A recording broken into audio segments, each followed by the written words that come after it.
Ano na nangyari sa'yo? Yan. Buongiorno. Hala? Let it, bang, bang. Gandang umaga mga lods. Ayan o, kikita nyo yung alaga natin mga lods. Bumulagta. Sobrang init yata. Kasi grabe talaga yung init. Kahit sabihin mong may bubong, presko yung area. Ang hangin, matindi. Kaya akala ko kanina nagluluko-luko lang to eh. Kasi ganyan yung mga ibong ko lods eh. Biglang gaganon sa harap mo. Pag kukunin mo, lilipad yan. Akala ko ganyan lang to kanina. Ayan o, sinusundot-sundot ko. Binibiro ko, pakala ko. Kasi ganyan eh, malaro yung mga yan. Napansin ko hindi na kaya ginawa ko. Kinuha ko siya. Tinanong ko, tinignan ko kung totoo nga yung ginagawa niya. Kinuha ko yan eh. Ayan dinampot ko. Wala, hindi siya buhay pa naman siya, kaya lang halos tinignan ko yung paa niya, hindi niya maaya kasi yung common sa ibon, pag ginawa ko yung paa, kakapit yan eh. Siya hindi na makakapit yung paa niya. So yan mga lods, na heat stroke yan, sobrang init, kumbaga atake. Actually pangalawa na yan sa ibon ko eh. Yung una hindi ko ito tsamba lang na na-videoan ko eh, kasi nagkukuha ako. Biglang parang lumanding na gano'n. Parang nagpakita sa'yo na ganyan na siya. Hawa na nga ibong ko. Kumbaga aksidente ko lang siyang nakuhanan mga lods, kasi bibidyo nga ako eh, kaya nga hindi ko siya nakuhanan na eh. Matagal pa siyang dyan. Kala ko nagluluko-luko lang. Yan pala na. Kasi duda na ako. Sabi ko ilang minuto na to Tagal na. Hanggang sa hindi ko na tinapos to. Kaya maiksi yung video ko ngayon. Kasi nga tinitingnan ko parang halos di na gumagalaw.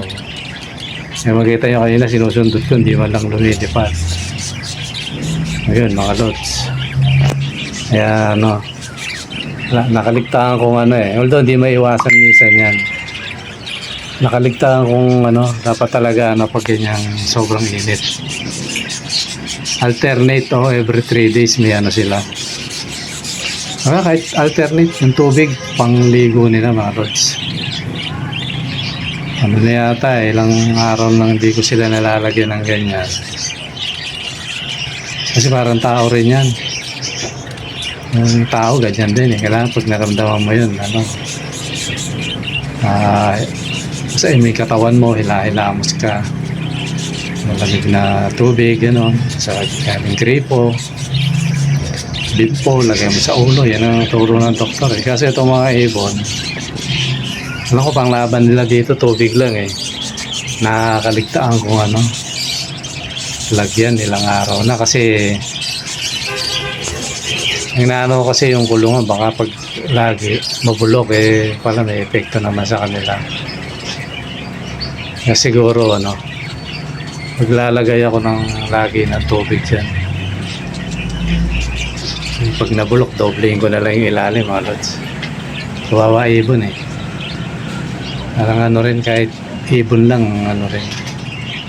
Lalo pag-alaga mo, nakalungkot din kasi inantayan mo yan mula itlog eh, hanggang namisa yun. Medyo delikado pa nga kasi minsan nadadaga na, namamatay.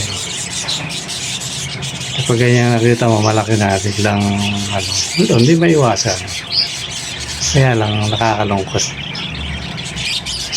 Kaya yun mga lods yung mga ibon nyo, yung ingatan nyo kasi ganyan biglang bumulagta alam na pag ganyan stroke. Kaya mga lods, lagi nyo bigyan tubig. Laging magtampisaw yan kasi okay lang yan. Kasi kahit mura lang yung mga ibon, mga lods. Yan. Siyempre, alaga natin. Kaya mga lods, kagaya kong nag-aalaga, dapat titingnan din natin kasi sayang sayang din, hindi na maiwasan kasi gano'n talaga, pero kagaya nun, it's stroke, atake yun yung malawa na sa alaga ko to kaya bantayan natin kasi siguro kayang iwasan niya basta alagaan sa hindi siya kagaya ng ibang sakit na talagang yun bigla Kaya titingnan natin lalo ngayon tag-init, sobrang init. Hindi talaga ibon, babagsak talaga. Sayang, bata pa yun mga lods mga lang yun mga 3 months. Tingin ako napito 3 months lang to. Basta bali sana kung medyo may edad na okay lang. Hindi ko masyadong nabubuhay sa mundo mamaalam na. Although buhay pa naman siya lods kaso ewan ko kung makaka-recover kasi kanina naksearch ko wala na kanina medyo kumakagat-kagat pa ng konti sa akin kaya ngayon wala na kaya sayang. Okay mga lods, nandito muna. Maraming salamat sa panonood. Bye bye.